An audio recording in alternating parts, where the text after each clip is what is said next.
பெற்றோர்களுக்கும் என்னை போன்ற மாணவர்களுக்கும் முதற்கண் என் வணக்கத்தையும் எங்கள் இனிய பொங்கல் திருநாள் நல்வாழ்த்தையும் தெரிவித்துக் கொள்கிறேன். இன்று நாம் தமிழர் பண்பாட்டின் பெருமையை வெளிப்படுத்தும் தைப்பொங்கல் பண்டிகையை கொண்டாடுவதற்கு ஒன்று கூடியுள்ளோம். இந்த நாளில் சிறப்பு என்னவென்றால், இன்று நாம் தமிழர் பாரம்பரியத்தையும் விவசாயத்தையும் போற்றும் பொங்கல் திருவிழாவை ஒரு குடும்பமாக ஒன்று சேர்ந்து கொண்டாடுகிறோம். உழவனை போற்றிட பிறக்குது திருநாள், ஆதவனை போற்றிட உதிக்கிறது திருநாள், மாட்டினை போற்றிட துள்ளி வருவது திருநாள், உலக மக்கள் கூடி ஒன்றினிய வருவது திருநாள். அது எந்நாள்? அதுவே எங்கள் பொங்கல் திருநாள். பொங்கல் திருநாள் விவசாயிகளின் உழைப்பை போற்றும் திருநாள். அது மட்டுமல்ல, அவர்களுக்கு உதவி புரியும் சூரியனையும் கால்நடைகளையும் இயற்கையும் நாம் தெய்வமாக போற்றி வணங்கி நன்றி செலுத்தும் திருநாள் ஆகும். நண்பர்களே, இத்தகைய சிறப்புடைய இந்நாளை நம் பள்ளியில் கொண்டாட வழிவகை செய்த நம் தலைமை ஆசிரியருக்கும் இவ்விழா இனிதே நடக்க துணை புரியும். அவ்விழாவிற்கும் நாம் நமது நன்றியினை தெரிவித்துக் கொண்டு இவ்விழாவினை துவங்குவோம். நாம் தமிழரின் பெருமையை உணர்த்தும் பொங்கல் விழா நாள் நாட்கள் கொண்டாடப்படுகிறது. இவ்விழா தமிழின் பாரம்பரியத்தையும் கலாச்சாரத்தையும் நன்றி எழுத்தலையும் எடுத்துரைக்கிறது. இவை முறையே போகி, பொங்கல், மாட்டு பொங்கல், காணும் பொங்கல் என 4 நாட்கள் கொண்டாடப்படுகிறது. 4ஆம் நாளான காணும் பொங்கல் திருவள்ளுவர் நாளாகவும் கொண்டாடப்படுகிறது. இவ்விழாவினை நமது மாணவ மாணவியர்கள் கலை நிகழ்ச்சிகள் மூலம் சிறப்பிக்க வருகிறார்கள். முதலாவதாக நம் பொங்கல் பண்டிகையின் முதல் நாளான போகி பண்டிகை பற்றி தெரிந்து கொள்வோம். போகி பண்டிகை என்பது பழையன கழிதலும் புதியன புகுத்தலும் ஆகும். வீட்டில் உள்ள பழைய பொருட்களை அகற்றி வீட்டை புதுப்பிப்பது மட்டும் போகி அல்ல. நம் மனதில் உள்ள கசப்புகள் கசடுகள் அனைத்தையும் கழித்து வெளியேற்றி புதிய நல்லெண்ணங்களை மனதில் புகுத்துவதே போகியாகும். இப்போது போகி பண்டிகையின் முக்கியத்துவத்தை தனது பேச்சாற்றல் மூலம் விளக்க வருகிறார் 5ஆம் வகுப்பு ஆ பிரிவு மாணவர் ஆர் தர்ஷன். வணக்கம். அனைவருக்கும் என் இனிய போகி பண்டிகை வாழ்த்துக்கள். நீண்ட நெடிய கலாச்சார பெருமை கொண்ட நம் நாட்டில் கொண்டாடப்படும் ஒவ்வொரு பண்டிகையும் மனிதனின் வாழ்வை மேம்படுத்தவும் உறவுகளை கொண்டாடவும் உருவாக்கப்பட்டது. அந்த வகையில் மண்ணையும் அது தரும் வளத்தினையும் கொண்டாடவே உருவானது பொங்கல் திருவிழா. பொங்கலுக்கு முந்தைய நாளான போகி பண்டிகையிலிருந்து தான் இத்திருநாள் தொடங்குகிறது. பழையன கழிதலும் புதியன புகுதலும் என்ற பழமொழிக்கேற்ப வீடுகளை பொருள் பெற செய்தலே இதன் நோக்கமாகும். பழையவற்றை அழித்து போக்கும் இந்த பண்டிகை போகி என்றே அழைக்கப்பட்டுள்ளது. நாளடைவில் இது மருவி போகி என்றாகிவிட்டது. அதாவது வீட்டில் உள்ள பழைய பொருட்களை தீயிட்டு எரித்து புதியவற்றை கொண்டு இனி வரும் நாட்களை நல்லபடியாக கொண்டு செல்ல வேண்டும் என்பதே இதன் நோக்கமாகும்.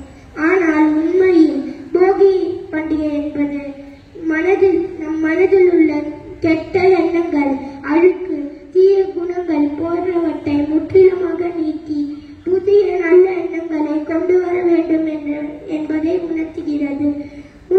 இதை உணர்த்தும் வகையில் தான் வீடுகளில் உள்ள பழைய பொருட்களை எரித்து வருகிறோம். இது தீய எண்ணங்களை எரிப்பதற்கு சமமாகும் என்று நம்பப்படுகிறது. தற்போது பெருகி வரும் காற்று மாசின் காரணத்தால் பழைய பொருட்களை எரித்து போகியை கொண்டாடுவது சரியானது அல்ல. எனவே இதற்கு மாறாக தீய எண்ணங்களை மட்டும் நமது மனதிலிருந்து நீக்கி இறைவனை வழிபடலாம். குறிப்பாக போகியை கொண்டாடுவதற்கு முக்கிய காரணம் இந்திர பகவான் தான். போகி பண்டிகை இந்திரனுக்காக ஆயர்களால் கொண்டாடும் விழாவாகும். இல்லாமை போக்கி, கல்லாமை போக்கி, துன்பம் போக்கி, துயரம் போக்கி, இன்பமாக்கி, இனிமையாக்கி, வாழ்வை வாழமாக்கி வாழ வைக்கும் போகி. மழைக்காலம் முடிந்து குளிர் உச்சமாகும் காலம் என்பதால் அதிகம் நோய் கிருமிகள் பரவும் ஆபத்து உள்ளது. அதுவும் நோய் தொற்று பரவும் இந்த சூழலில் பாரம்பரியமாக நாம் செய்து வரும் மருத்துவ முறைகளை கடைபிடிக்க வேண்டும்.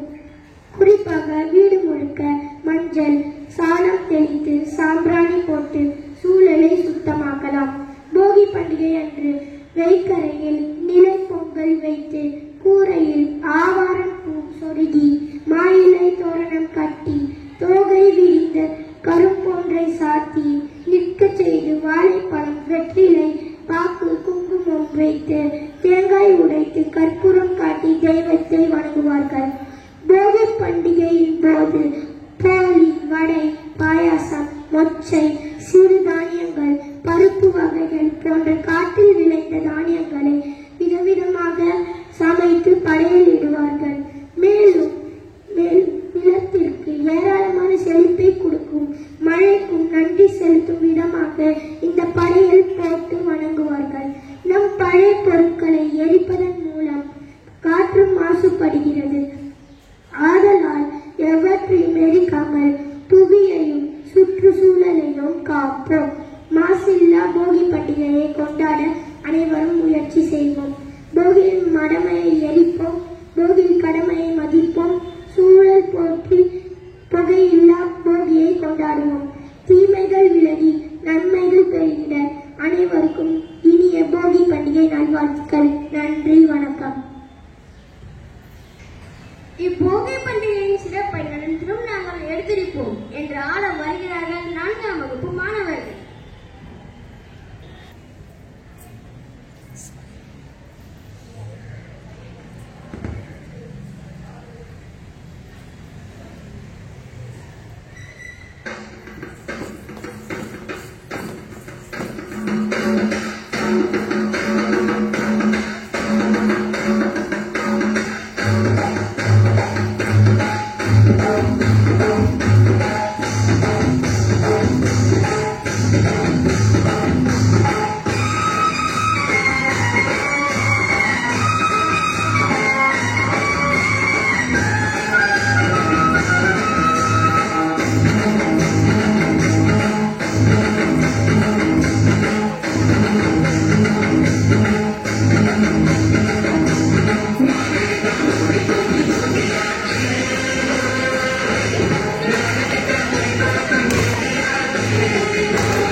பொங்கல் திருநாளை பற்றி அறிந்து கொள்வோம். போகிக்கு அடுத்த நாள் பொங்கல் திருநாள். அன்று விவசாயிகள் சாகுபடி செய்யும் நெல்லிலிருந்து புது அரிசி எடுத்து பொங்கலிட்டு அதனோடு பழங்காய், கனிகள், மஞ்சள், கரும்பு ஆகியவற்றை ஆதவனுக்கு படையலிட்டு மகிழ்வதே ஆகும். இப்பொழுது பொங்கல் திருநாளின் முக்கியத்துவத்தை கூட படுகிறார் நம் பள்ளியின் 4ஆம் வகுப்பு ஆ பிரிவு மாணவி ஏ சாக்ஷி ஏஞ்சல்.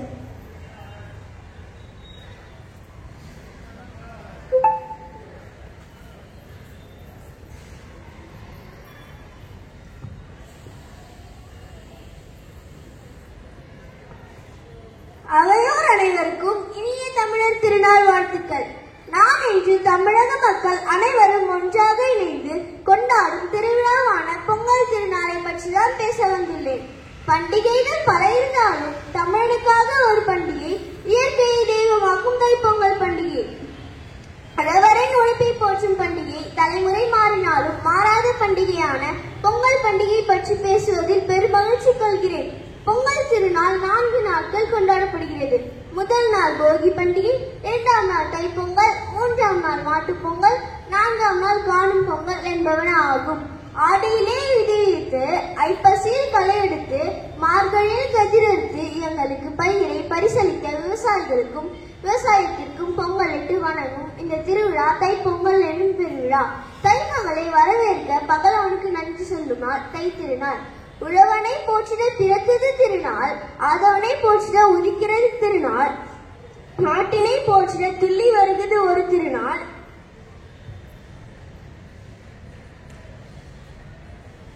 உலக மக்கள் கூடி ஒன்றிணைய வருகிறது பொங்கல் திருநாள்.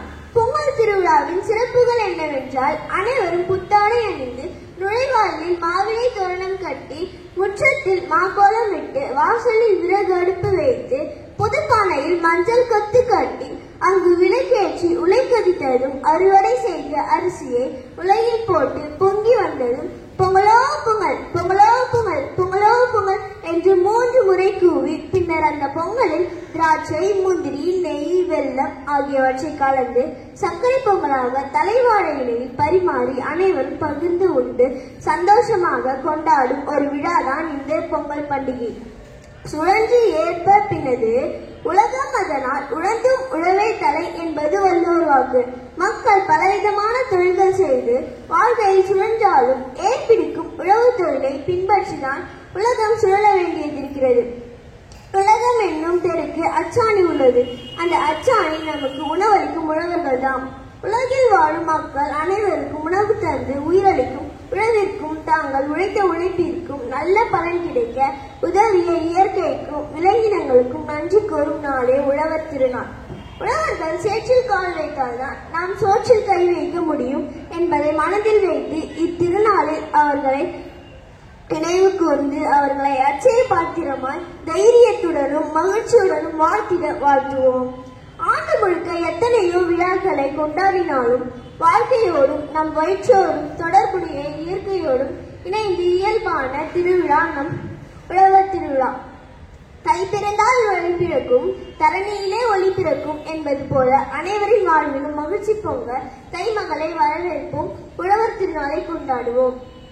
மாதவனை வணங்கிய மார்கழி முடிந்தது, ஆதவனை வணங்கிட தைப்பொங்கல் வருகிறது. போகட்டும் துன்பம் என போகியோடு துவங்குது, பொங்கட்டும் இன்பம் என பொங்கல் தொடர்ந்து என்ற கவிதையோடு என் உரையை முடித்துக் கொள்கிறேன்.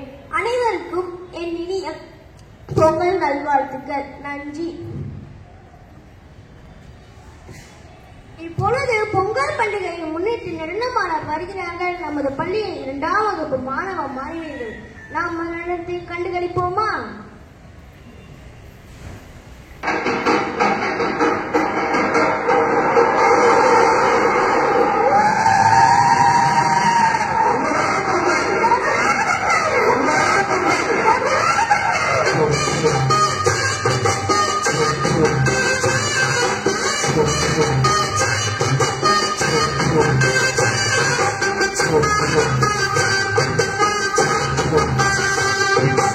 Thank you.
சிற்பமாய் கலந்த உனது தமிழ் உணர்வோடு தலைவண்ணை என்று இப்பாடலின் மூலம் உலகங்களுக்கு மாடுகள் எவ்வளவு முக்கியம் என்பதை அறிவோம். மேலும் மாட்டுப் பொங்கலின் சிறப்பை மிகைப்படுத்தி கூற வருகிறார் 5ஆம் வகுப்பு ஆ பிரிவு மாணவர் அகிலேஷ்.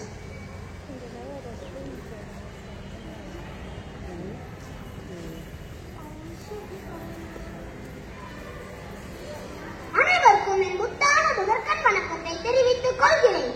உலகின் தோழனாகவும் உயிர்ப்பால் வழங்கும் தாயாகவும் விளங்கும் நம் மாடுகளுக்கு நன்றி செலுத்தும் நன்னாள் மாட்டுப் பொங்கல் வாழ்த்துக்கள்.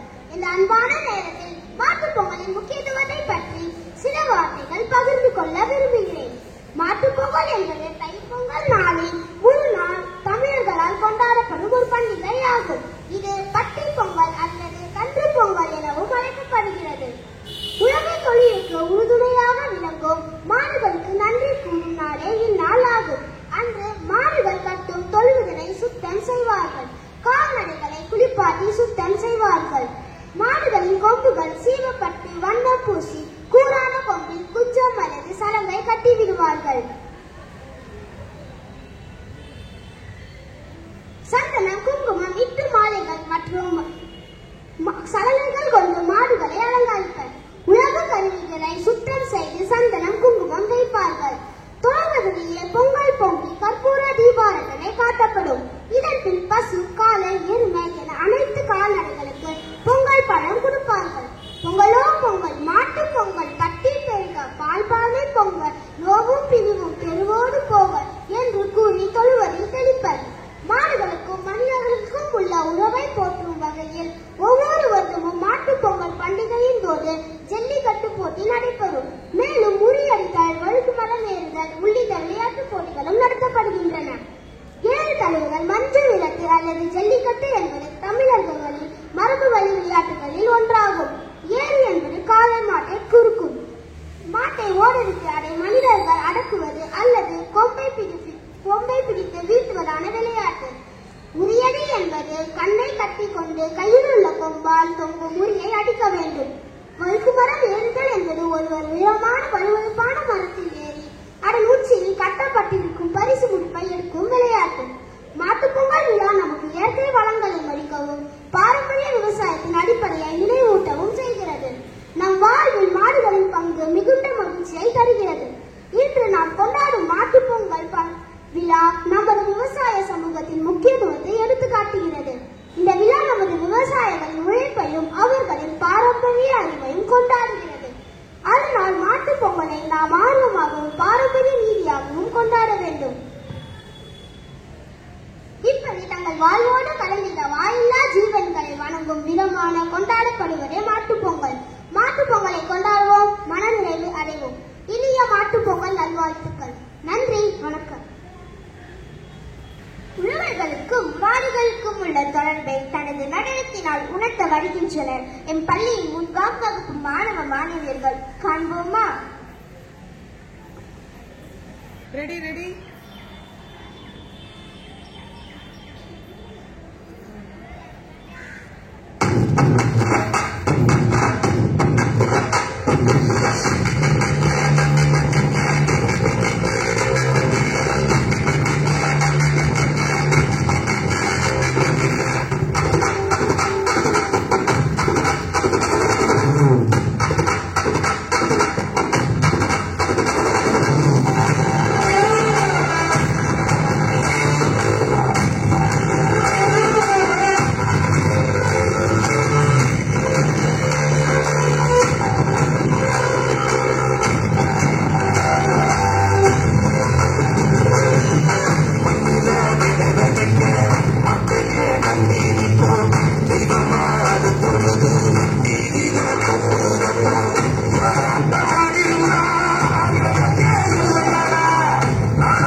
Yeah.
எம் சந்தனாஸ்ரீ.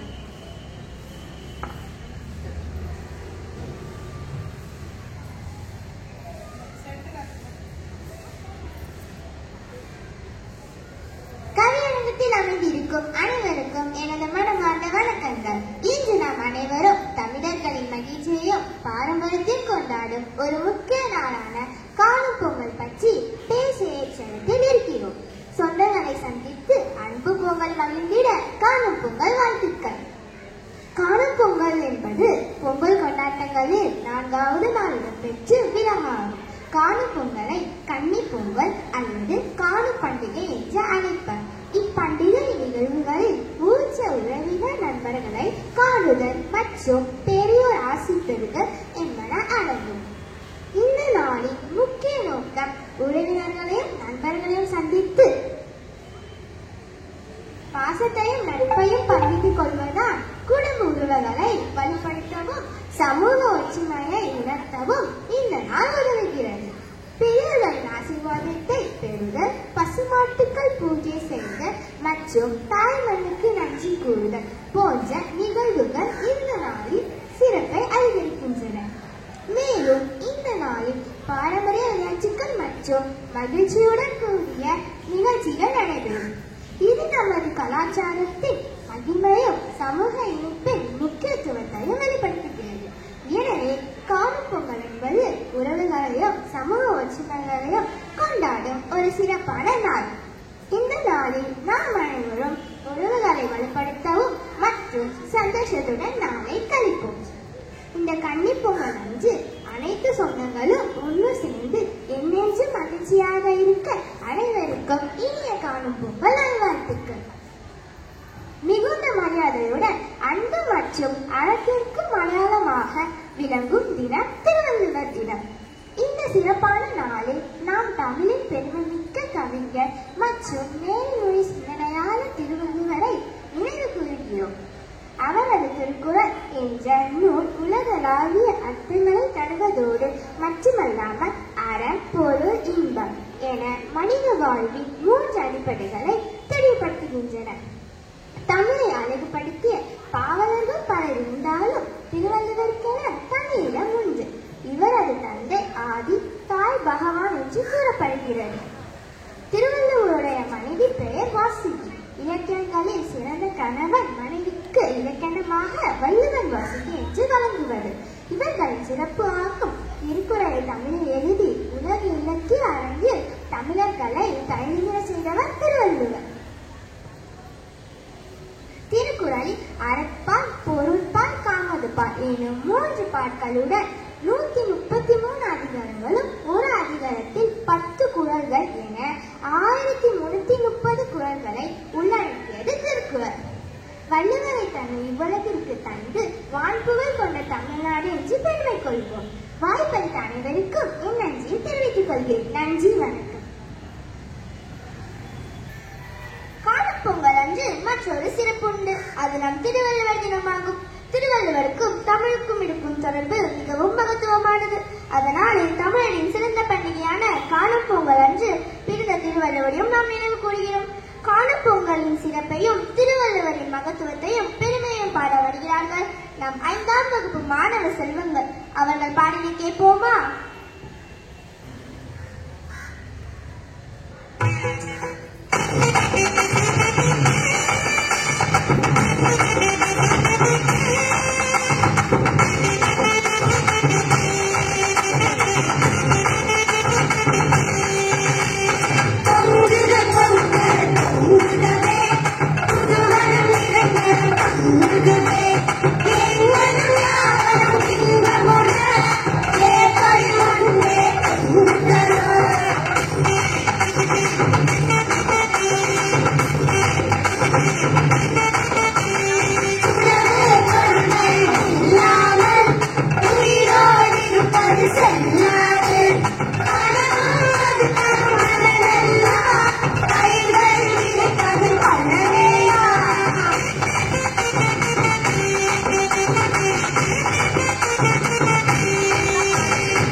கடைசி கட்டத்திற்கு வந்துவிட்டோம். நாம் நம் மாணக்கர்களின் சொற்பொழிவு மற்றும் கலை நிகழ்ச்சிகள் மூலம் பொங்கலின் சிறப்பினையும் இன்றியமையாமையையும் தெளிவாக தெரிந்து கொண்டோம். அதற்கு துணை புரிந்த நம் தலைமை ஆசிரியருக்கும் மற்றும் உதவி புரிந்த ஆசிரியர்களுக்கும் கலை நிகழ்ச்சிகளில் பங்கு பெற்ற மாணவர்களுக்கும் அனைவருக்கும் எங்கள் நன்றியை தெரிவித்துக் கொண்டு விடைபெறுகிறோம். நன்றி, வணக்கம்.